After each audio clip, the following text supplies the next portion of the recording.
বন্ধুরা, আমি চা, বিস্কুট আর মুড়ি নিয়ে চলে এসেছি। তো ওদেরকে দিয়ে দিয়েছি বিস্কুট মুড়ি। আমার কাক বন্ধুরা চলে এসেছে বিস্কুট মুড়ি খেতে।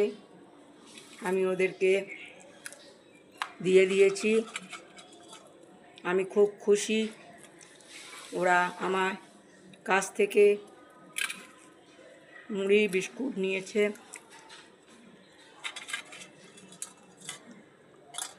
খাও, বিস্কুট খাও। বন্ধুরা, ওরা টপ গোল্ড বিস্কুট ভালোবাসে, কিন্তু আমার এটা গুগলি বিস্কুট, তো ওদের অতটাও পছন্দ না।